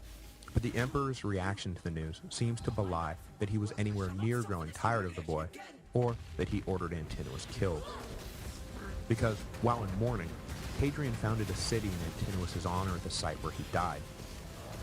Further, the various astrologers and mystics the emperor often kept hanging around assured the emperor that the new star in the sky he had detected was indeed Antinous, and Hadrian declared that the boy had attained true godhood, and a new cult would be created to worship him. In fact, as it stands, Antinous is one of the most well-known faces of the ancient world due to the proliferation of statues and monuments Hadrian erected in his honor across the empire. Eventually, Hadrian's sadness was overtaken by pressing business, but the cult of Antinous spread across the east as local municipalities of every size quickly recognized that an easy way to curry favor with the emperor was to direct a few dollars to the worship of his dead lover. For a while, the cult of the now idealized vision of youthful beauty that Antinous came to represent competed head-to-head with the emerging cult of Jesus Christ for adherence. Back in Rome, the news of Antinous' death was accompanied by the news that Hadrian had ordered the boy deified. The Senate was taken aback by what they considered to be a double insult. First, there was the fact that a non-imperial family member was being deified. Mothers, sisters, fathers, sons, they were all welcome in the cult of the Caesars, but a 19-year-old boy with no legal or familial connection to the emperor, who was by all accounts simply Hadrian's lover? People knew Caligula had really gone round the bend when he threatened to make his horse a consul. Was this really so different? Perhaps the more pressing concern for the Senate, though, was that Hadrian, in his grief, had bypassed them completely. Emperors who wanted to stay on the good side of the aristocracy asked the Senate's permission to deify dead relatives. It was just good manners. The last emperor to simply declare someone's divinity was Domitian, very early on in his reign. Not that he really cared much right at that moment, but by deifying Antinous, Hadrian suddenly found himself being compared not to Augustus and Trajan, but to Caligula and Domitian. So like I said, Hadrian never would get the aristocracy on his side, and when it came time for Antoninus to deify Hadrian after the emperor's death in 137, well, that became something of a protracted struggle. Antoninus finally threatened to resign, forcing the Senate to deify his adoptive father or face the prospect of civil war. After laying the foundations of the new city of Antinopolis, Hadrian made his way back down the Nile to Alexandria, and from there seems to have headed for Greece. We don't know whether he returned to Italy at all in the meantime, but Hadrian was definitely in Athens in 132 when news came that a violent revolt had broken out in Judea. The reason why a rebellion broke out at that precise moment is still unknown, but in general, the Jews had been in a state of apoplexy since Hadrian had wandered through their homeland, all but outlawed their religion, and then rebuilt Jerusalem as some pagan colony. So the fact that an uprising began at all was one of those when, not ifs. One thing we do know is that the revolt was not spontaneous. It was a carefully planned affair that had probably been in the making from the moment Hadrian departed Judea for Egypt.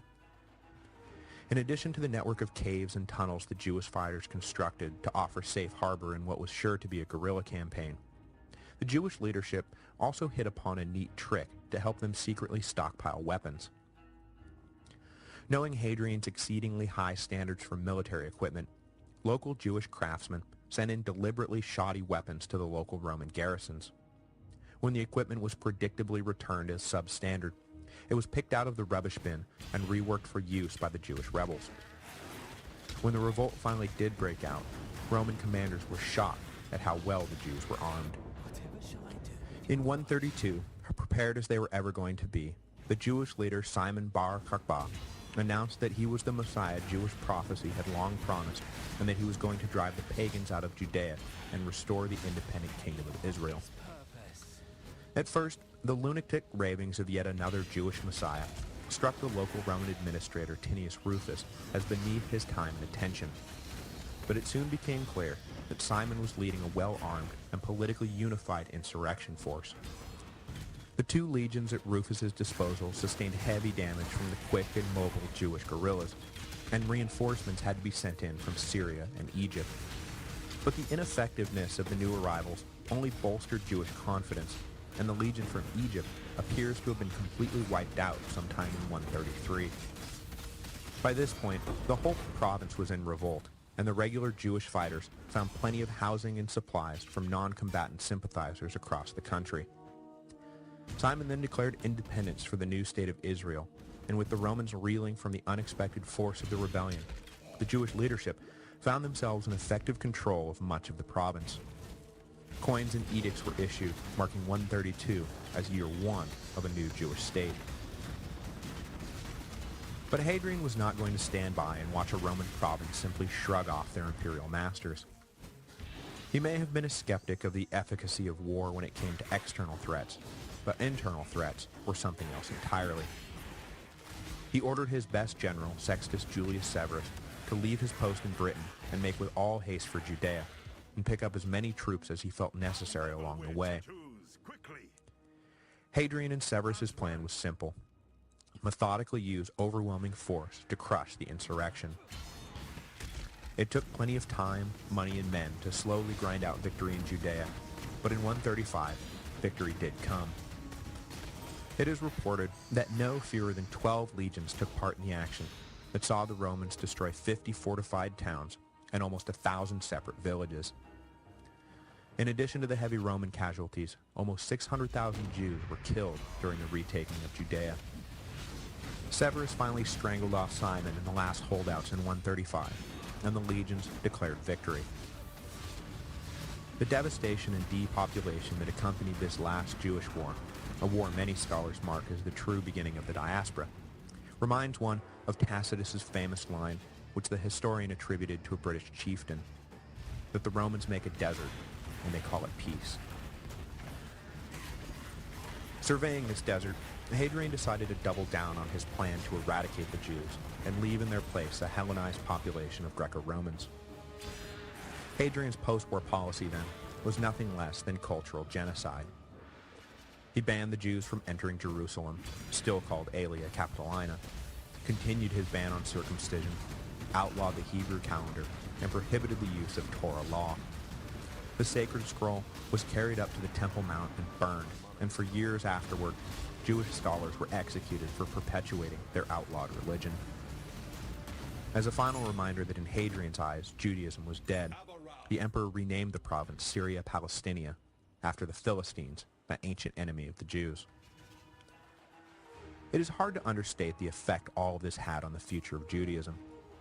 From 135 on, Judea was no longer the cultural, political, or religious center of Jewish life, and would not be again until well into the modern era. The Jewish communities scattered across the Roman Empire were forced to look to an enclave of Babylonian Jews for guidance, safe as those leaders were within the more tolerant borders of the Parthian Empire. As I just mentioned, some scholars mark the true beginning of the diaspora at Hadrian's genocidal victory of 135, rather than by the tame by comparison victory of the Flavians in 70. For having ordered the death and enslavement of their race and the eradication of their religion, Hadrian is uniquely despised within Jewish histories, who always follow the emperor's name with the epitaph, "May his bones be crushed." Next week, Hadrian will return to Italy, where he will spend the last years of his life decaying into a bitter, agonized mess. Just as his ascension to power had been marked by political murder, so too would his release of it. These violent bookends to the emperor's career were all the proof the Senate needed to become convinced that despite all of his avowed pacifism, generosity, wisdom, and benevolence, that Hadrian was at his core a paranoid psychotic who would kill them all if given half a chance.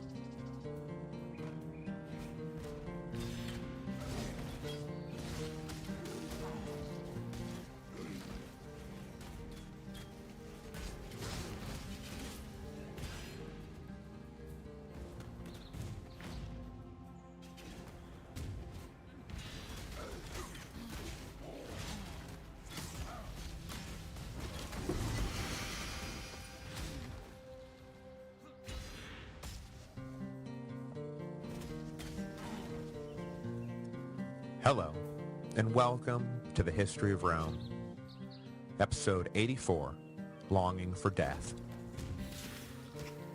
Hadrian had been in Athens when word came in 132 that another revolt had broken out in Judea. The 2.5 years of fighting to retake the province would prove to be the most significant military operation Rome would engage in during Hadrian's reign, and it is likely, bordering on confirmed fact, that the emperor traveled to the troubled region to oversee the campaign for himself. But he did not stick around to see the conflict's resolution, and by 134, the emperor was back in Italy, having left the prosecution of the war in the hands of his best general, Sextus Julius Severus. This final trip back from the east would mark Hadrian's last tour as the great traveling emperor, and when he settled into his villa at Tivoli, whether he knew it or not, he was settling in for good. By all accounts, the last few years of Hadrian's reign were unhappy ones, both for the emperor himself and for everyone around him. His mental and physical health began to deteriorate, and as his life grew shorter, so too did his temper. The image of himself Hadrian had worked so hard to create, that of a patient, generous, enlightened monarch, began to fall apart, and all the close friends and associates who had stood by his side through thick and thin began to be pushed away one by one. Hadrian had been proud to call the best and brightest the empire had to offer his personal friends. When he died, though, he was attended by none but a few slaves. Every man who should have stood by the emperor as he slipped away was either dead or exiled, or had chosen to withdraw from a ruler who seemed to be lashing out at those he trusted and who trusted him the most. Those who knew him best saw Hadrian's final years as a departure from his natural disposition, while his enemies in the Senate saw it as confirmation that he had been a monster all along. For a while after he returned to Italy, things seemed to be okay. Hadrian, naturally feeling the effects of nearly 2 decades on the throne, began to think about what the world would be like when he was gone.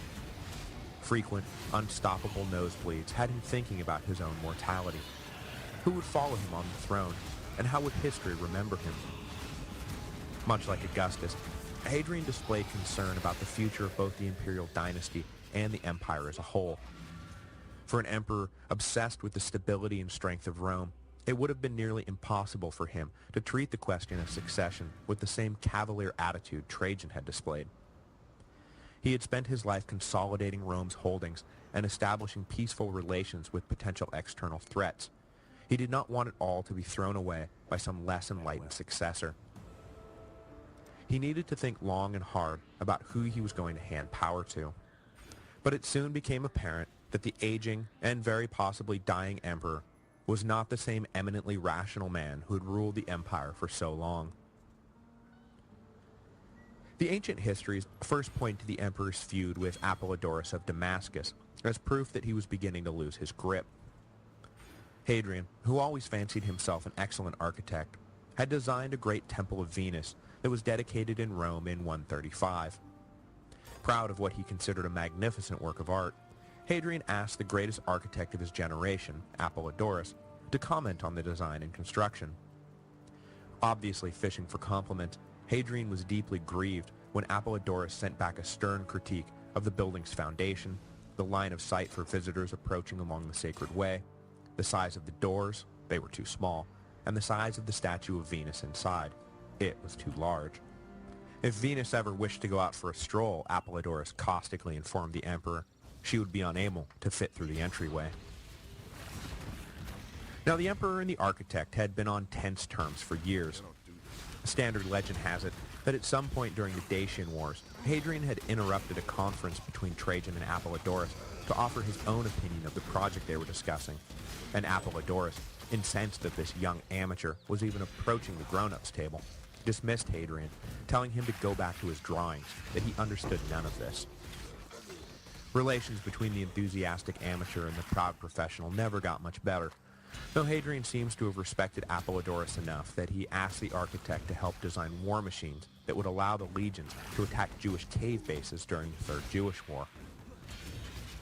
But respect or no, Cassius Dio reports that when Hadrian read Apollodorus's critique, that he became enraged and ordered the architect banished from Rome, and shortly thereafter had him executed. If this seems like an overly rash response to what was probably reasonable criticism, you're right. And most modern historians do not believe that Apollodorus was actually killed by Hadrian, but that instead, the old architect simply died of natural causes around the time of the exchange, and that Hadrian's enemies drew their own libelous conclusions. But if the crime itself never took place, the mood of Hadrian's last years certainly made believing that the crime did take place easy to swallow. And that, more than anything else, is the moral of the story. Because while he may not have executed Apollodorus, the emperor's treatment of his own family is confirmed fact. Placing Apollodorus's blood on Hadrian's hands is not so much a matter of falsely accusing the innocent, as it is adding one more name to the list. As 135 gave way to 136, the issue of succession began to consume the emperor. That, and the completion of his great mausoleum on the banks of the Tiber, which is still standing in Rome, so go visit that too. For Gnaeus Pedanius Fuscus, the only living male relative of the emperor, this should have come as welcome news. Fuscus was Hadrian's teenage great-nephew, the grandson of his sister and a powerful senator named Lucius Julius Servianus. But unfortunately for Fuscus, Hadrian had watched the boy grow up and determined that he was utterly unfit for power, that his tastes were too lavish and too petty, a Nero in the making if there ever was one. Hadrian's unwillingness to commit to Fuscus greatly annoyed his grandfather Servianus, who was past 90 years old, but still growing strong. Servianus and Hadrian had never gotten along, and the fact that they were brothers-in-law seems only to have widened the gap, rather than bridge it. It certainly did not help that it had been widely reported Servianus's was one of the few names Trajan had ever firmly put forward as a possible worthy heir to the throne back in 116-117. That he had been passed over in favor of his younger, cockier brother-in-law, likely through the machinations of a woman at that, had always stuck in Servianus's craw.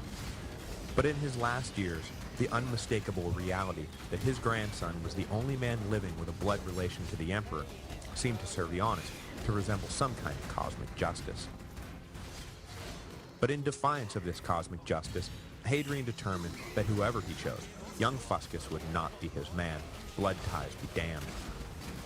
This second Passover of Servianus's family maybe would have gone without incident had Hadrian chosen as heir someone whose worth could not be denied by anyone, much as Nerva's choice of Trajan had put to rest every other claim on power, even amongst those who really thought they deserved the call. Hadrian could have settled Servianus's discontent by choosing some worthy man, like, for example, and I'm just throwing this out there, Sextus Julius Severus, the troubleshooting general who had just won the war in Judea. But instead, in 136, prompted by a massive hemorrhage that nearly killed him, Hadrian announced to a shocked Roman world that he was adopting a relatively obscure and unaccomplished man named Lucius Caeonius Commodus. Muckrakers immediately pointed to Lucius's reputation as a pretty dilettante as the deciding factor, but the emperor's sympathizers argued that Hadrian was playing a game of four-dimensional chess with the succession issue that only the brilliant emperor himself could fully understand. I, of course, would adopt the boring conclusion that it was likely somewhere in between these two extremes. The choice of Lucius, who changed his name to Lucius Aelius Caesar when the adoption went through, does seem a curious one taken on its own, though. Lucius was a capable enough senator, but he had well-known health problems, likely suffering from tuberculosis. If Hadrian wanted to ensure the stability of the dynasty and the empire, choosing the perpetually bedridden Lucius was an odd choice to say the least. But, like I say, it is entirely possible that Hadrian was looking beyond Lucius to the man or men he really wanted to control the empire down the road. Lucius would be his stopgap, his very own Nerva, to bridge the interregnum between Hadrian and the young men he really had his eyes on. But before we get into them, it is worth mentioning one other salient detail about Lucius that may have recommended him to the emperor. Namely, that he was the son-in-law of Publius Nigrinus, one of the 4 ex-consuls who had been murdered in 118. Hadrian was concerned about his legacy, and the choice of Lucius may have been an olive branch to the Senate, an admission that he understood their anger and that he wanted to set things right. Most agree, though, that Lucius was not the true object of the emperor's plans, that the fourth dimension of Hadrian's scheme was the grandson of one of the emperor's closest friends and advisors, Marcus Aeneas Verus. Born with his father and grandfather's name, young Marcus Verus, then 15 years old, had caught the emperor's attention early as an unusually serious and intelligent boy. Having been raised in part by his grandfather, who Hadrian held in the highest esteem, young Marcus was marked from the beginning as one worth watching. As the emperor watched Marcus grow up, he was impressed more and more with the studious and capable teenager. We'll get more into the biographical particulars of the man history will come to know as Marcus Aurelius in our next episode, but I just want to note for now that upon Lucius's adoption in 136, Marcus was engaged to Lucius's daughter almost immediately.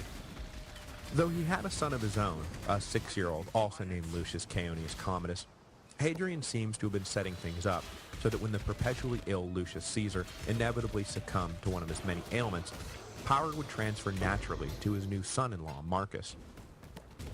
This, of course, begs us to ask the question, why not just adopt Marcus straight away? why take the scenic route through Lucius?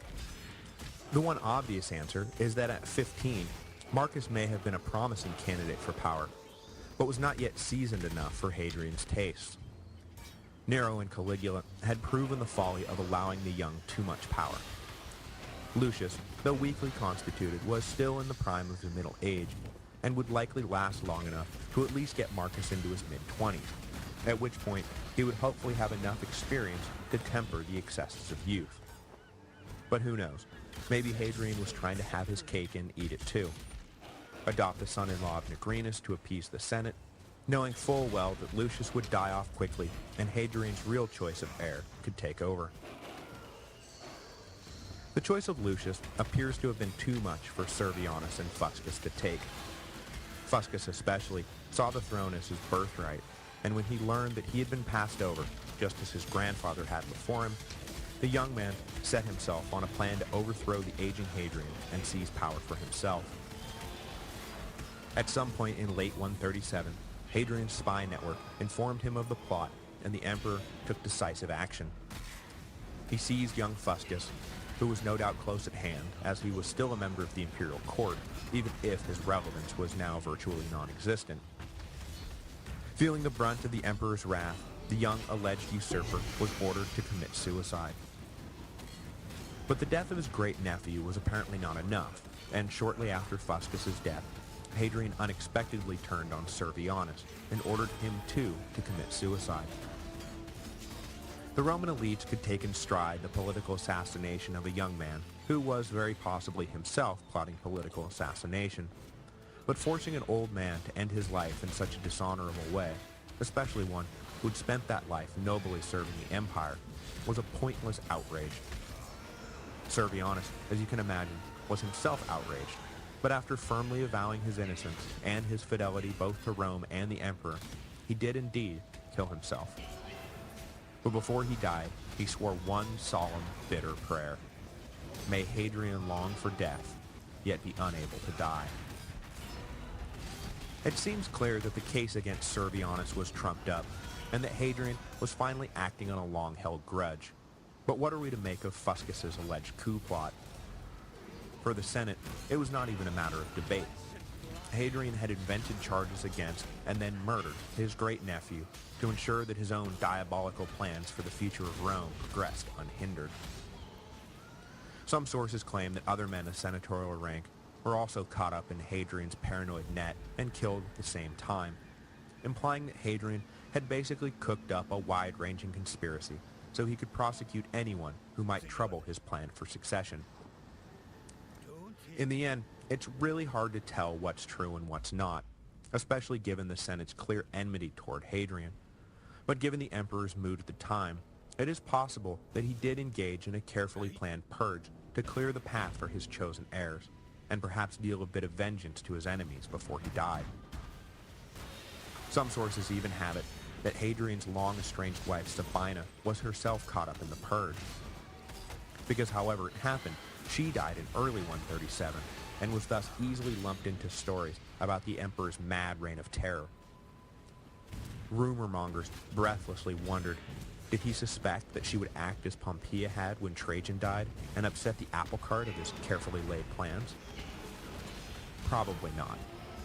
Though they had never gotten along personally, Hadrian had always gone out of his way to treat her, and make sure everyone else treated her, with great respect, and in turn, she was as loyal to the regime as anyone. Like with Apollodorus, coincidence is likely leading to conspiracy theory. But if, after the deaths of Fuscus, Servianus, and whoever else, Hadrian thought his house of cards was well in order, he was in for a cruel shock. Just a month after the executions, let's call them what they really were, his heir Lucius Caesar returned from Pannonia, where he had been sent by the emperor to oversee the defense of the Danube frontier for the year. Though Lucius did an admirable job administering the region throughout 137, the climate had taken its toll on the perpetually bedridden new Caesar. Back in Rome, Lucius was preparing to address the Senate on New Year's Day when he became seriously ill. Some report that he overdosed on the medicine he had been prescribed, but whatever the cause, on January the 1st, 138, Lucius Caesar died, sending Hadrian's perhaps too clever by half succession plans into disarray.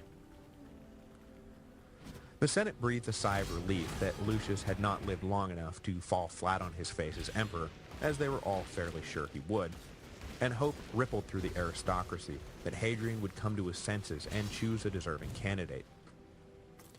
But, dipping once again into the well of the handsome yet undistinguished, on January 22, 138 AD, Hadrian pulled out another random name to confound professional prognosticators.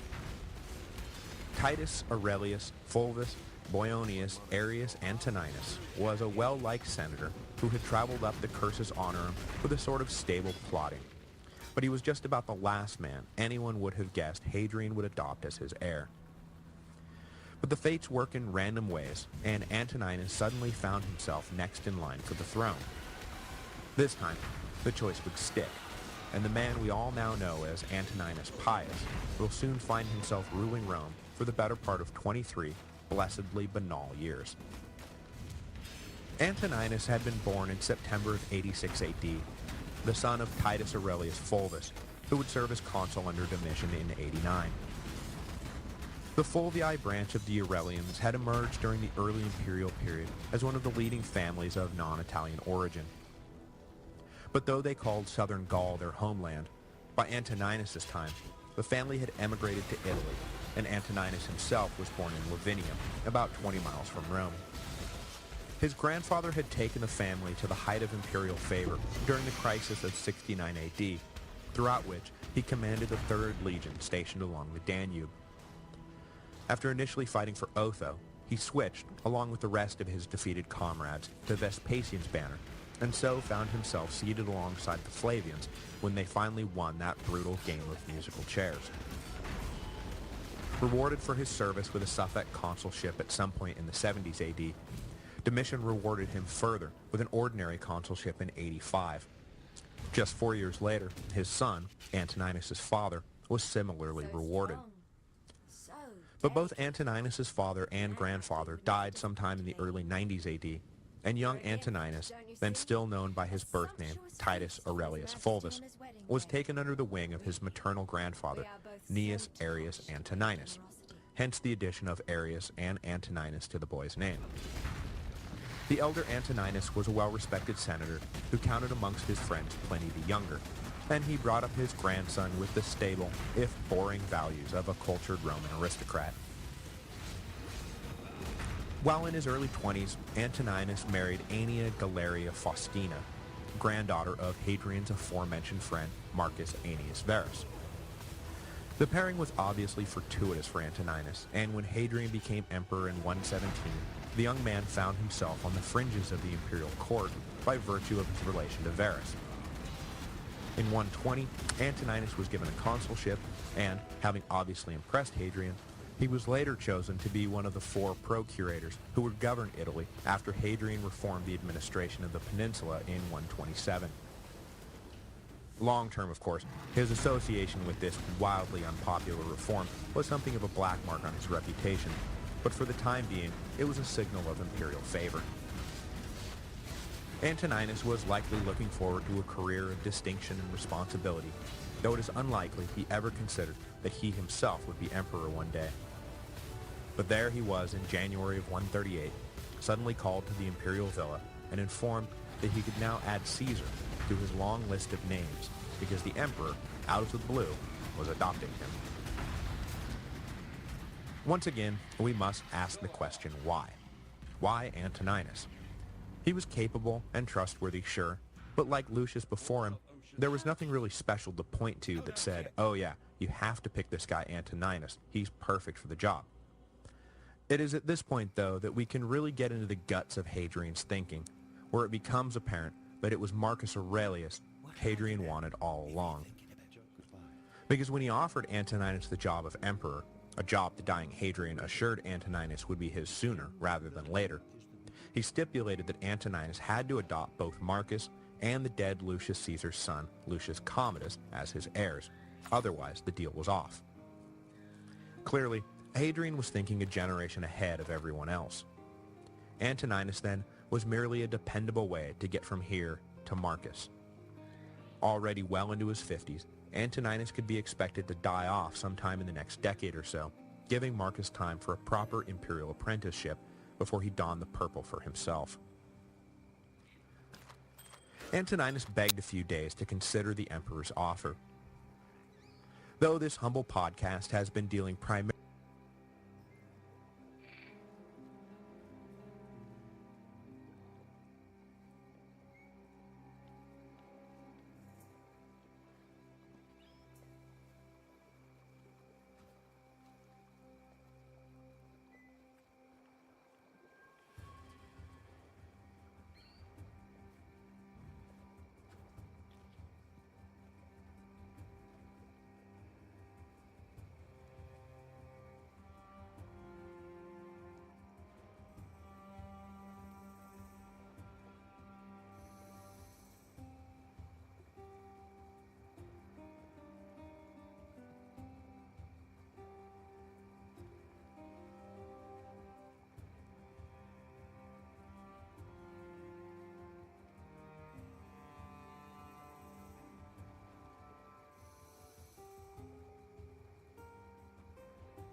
I'm afraid that...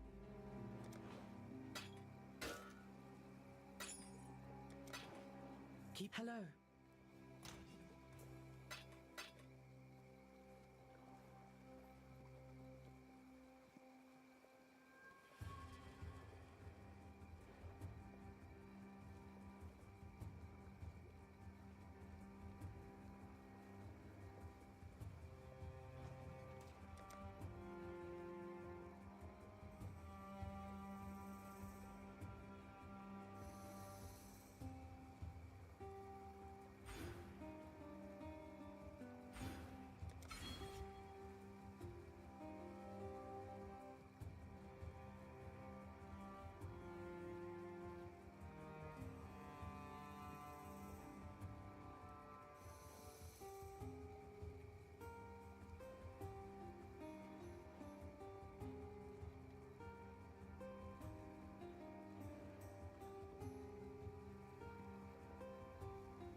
merrily with the most ambitious Romans of every generation, which may leave you all with the impression that lust for power was the defining character trait of every man, woman, and child in the empire.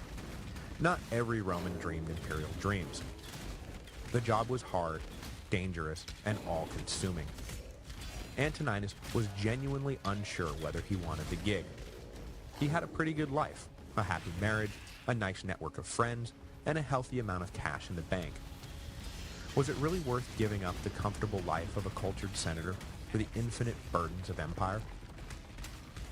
But the lure of power, or perhaps more likely the pressure from Hadrian, induced Antoninus to accept the deal, and on February 25, 138 AD, he became Titus Aelius Caesar Antoninus, heir to the imperial throne, and adoptive father of a solemn teenager named Marcus and a precocious adolescent boy named Lucius. In recognition of the adoption, the Senate invested Antoninus with tribunician power and granted him full imperium, that is, power of life and death over the subjects of the empire. He did not have long to get up to speed on the full gamut of responsibilities weighing down Hadrian's clearly slumping shoulders, and by the look of the emperor, the transfer of power could come at any time. Hadrian was suffering from what modern doctors have diagnosed as congestive heart disease, and his body filled painfully with fluid, forcing him to spend most of his final days in bed. In the end, Servianus's prayer came true, as the suffering emperor tried and failed multiple times to kill himself. He had daggers and poison smuggled into his room on no fewer than 3 occasions, only to be thwarted at the last moment, and one attendant at least committed suicide rather than disobey Hadrian's orders to kill him. Antoninus himself finally intervened and begged Hadrian to bear his pain and let nature take its course. Hadrian's mood seems to have improved at least some following the intervention, and in letters exchanged with his new adopted son, he apologizes for letting his grief take over. A correspondence commenced that eventually resulted in Hadrian writing a full autobiography so that the record would be straight and Antoninus would have the full story of the past 20 years laid out in full. Unfortunately, no record of the autobiography exists, though modern scholars suppose that much of Hadrian's entry in the Historia Augusta was sourced to this autobiography. Finally, though, the black magic of Servianus's prayer wore off, and on July 10, 138 AD, attended only by 2 slaves and Antoninus, Hadrian died at one of the imperial palaces in Campania along the Bay of Naples. He was 62 years old and had ruled Rome for 21 years. Hadrian is one of the most fascinating men in the history of Rome, but I will admit that after a month of obsessing over him and trying to fit all of his contradictions and nuances and accomplishments into my head, I'm suffering from a bit of Hadrian fatigue. But in this, I kind of feel like I know the emperor as his contemporaries did. He was, simply put, an exhausting man to deal with. Eternally energetic, he was always traveling to some new city or starting some new project. But the wisdom of his rule, which bordered on visionary, was accompanied by a know-it-all pomposity that had to have driven everyone at least a little bit nuts. No one likes a man who knows everything, especially when he shows up at your doorstep and starts lecturing you on subjects you yourself are an expert in. There is a funny story where the emperor and a celebrated philosopher engaged in a debate where it was apparent to everyone that Hadrian's argument was far weaker. To the surprise of the audience, though, the philosopher eventually gave in and acknowledged the emperor had bested him. After the event, the philosopher was pressed by his friend, who demanded to know why he had given up so easily. The philosopher simply reminded his friends that the emperor was the most learned man of all. Taken aback, the friends laughed at this obviously untrue statement. But the philosopher insisted that it was true. You should always remember, he said to them, the most learned man of all is the man who commands 30 legions. Hadrian was undeniably a great emperor, and very often a good man. But he was also a flawed human being who could be an insufferably smug bully.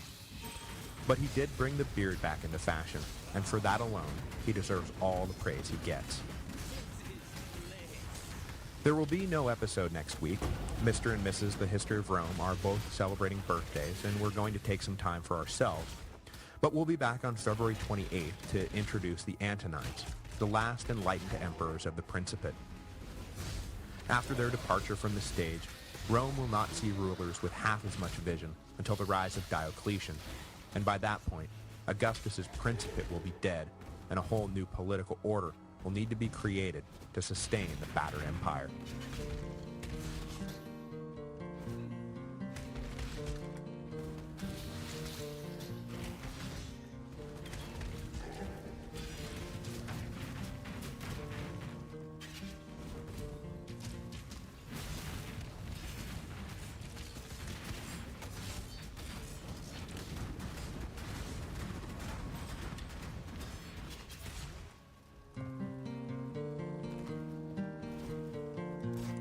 Hello, and welcome to the History of Rome, Episode 85, Antoninus the Dutiful. When Hadrian died in 138, there was no succession issue whatsoever. Unlike Trajan's Neo-Alexandrian silence on the subject, and the subsequent doubt and violence that surrounded Hadrian's rise to power, when Antoninus alias Caesar returned to Rome with the body of the now dead emperor, he was welcomed with open arms by the Senate, the people, and the army, especially the Senate. They never had been happy with Hadrian, and from the very beginning, he had been a boogeyman in their collective consciousness, with his every act, statement, or decree twisted up in their minds to prove that he was actually a dangerous psychopath. So his death was greeted with barely contained glee enhanced exponentially by the fact that one of their own was taking over. Antoninus had, after all, been an amiable senator in good standing for more than 20 years before being tapped by Hadrian to become his heir. At least from the aristocratic point of view then, 138 was a banner year. The monster was dead, and a senator now sat on the throne. Every previous emperor had made their name in the legions, or because they were the blood relative of one of those men who had made their name in the legions. The only real exception was Nerva, and he had been an executive agent all the way. Antoninus was unique then, as having made his career as a senator first and foremost, and the years he would spend on the throne would prove to be the most internally harmonious in the history of the empire. For the first time in a long time, the aristocracy was fused and of one mind, the emperor and the Senate thinking and acting almost as one. And unlike previous periods of senatorial ascendancy, which usually led to unrest among the general population due to the arrogance of the oligarchs, Antoninus never forgot that he was everyone's emperor and made sure his subjects, all of them, were well taken care of.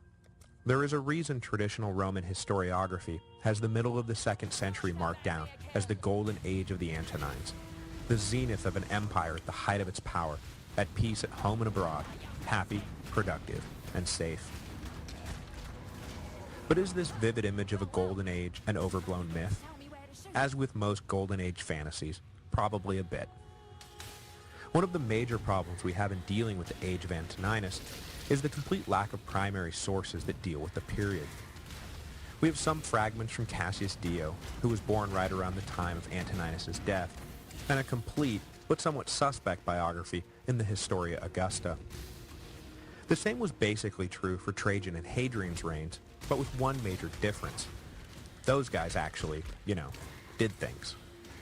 The architectural monuments they built, the wars they waged, the cities they founded, all now serve as a record of their lives set in stone, and historians can piece together a much richer accounting of their reigns than they can of Antoninus, who eschewed practically all of those things. But in choosing not to partake in the glory hunting and monument building that defined his predecessors, Antoninus may have ironically done more for his reputation than had he emulated them. Because the relative lack of a record means that when we think about the man, we couple a few glowing summaries of his reign with the fact that there were no major wars or revolts or scandals, or really anything that makes historical headlines, and emerge with a portrait of an emperor who ruled over, well, a golden age. In addition to some medium-sized crises obscured over the years, which we'll get to in a bit, the shine on Antoninus' golden age is dulled somewhat by what Rome endured following his death. That is to say, that the one major sustained criticism of his time in office is that Antoninus kicked a lot of cans down the road, and left it to his successors to use 9 stitches, where a single stitch so years earlier would have sufficed. That is not to say that he was a bad ruler, just that the warm, glowing glow that surrounds his reputation needs to be turned down just a bit. His conservative resistance to change wins him justifiable plaudits for ensuring a stable and peaceful empire while he reigned, but at the same time, it left Rome unprepared to deal with a fast-changing world after he died. Rome's great genius had always been founded on an ability to adapt quickly to circumstance, and under Antoninus, that genius atrophied. One of the first things we should note about Antoninus' reign is that it was definitely not supposed to last as long as it did. 51 years old at the time of his ascension, 10 years older than Hadrian had been at the time of his ascension, a reign of around a decade would have been right in line with average life expectancies, and probably what Hadrian had in mind when he plucked Antoninus' name out of the hat. As I said last time, the plan was probably to season Marcus Aurelius enough so that he would not don the purple too young, which would have left him easy prey for manipulative advisors, while simultaneously not denying the obviously talented boy's ascension for too long. But Antoninus lived and lived and lived well into his 70s. Young Prince Marcus, who was supposed to become young Emperor Marcus, was forced to wait in the wings for 23 years, becoming instead just another middle-aged emperor. Not that there was anything wrong with that, just that if Hadrian was planning to leave Rome in the hands of some splendid youth, Antoninus' simple taste and prudent aversion to risk killed that plan dead. The second thing we should note about the beginning of Antoninus' reign is just how quickly he gained the title Pius, which would come to be his defining cognomen. There are 2 competing theories about where the name comes from, but both have to do with his actions immediately following the death of Hadrian. The most common version is that when his adoptive father died, Antoninus personally escorted the body back to Rome and then asked the Senate to deify the dead emperor. While they certainly did not hate Hadrian as much as they had Domitian, and so there was no clamor to damn his memory, the Senate had no intention of declaring the nonetheless despised Hadrian a god. The Senate was incredulous at the request, and doubly so because it was coming from Antoninus, who they considered one of their own. Surely he of all people would understand why they were refusing the request. But Antoninus, surprisingly, persisted. He told them that to refuse to deify Hadrian would stand as a repudiation of his entire reign, and thus every decision he had made along the way, up to and including his choice of heir. To repudiate Hadrian, Antoninus said, is to repudiate me. Which is fine. I will gladly lay aside the burden of empire and leave it to you, or the army, or whoever, to decide who ought to rule. This calculated threat did the trick. Power vacuums were feared at least as much as tyrants were hated, and by forcing the Senate to face the former, they abandoned their condemnation of the latter. Hadrian was duly deified with all honors, and Antoninus' steadfast loyalty to his adoptive father, in the face of perhaps even his own doubts, was lauded throughout the empire as a supreme example of a son's duty to his father. Hence the name Pius, which in Latin translates as dutiful. He did not stop at the deification process either.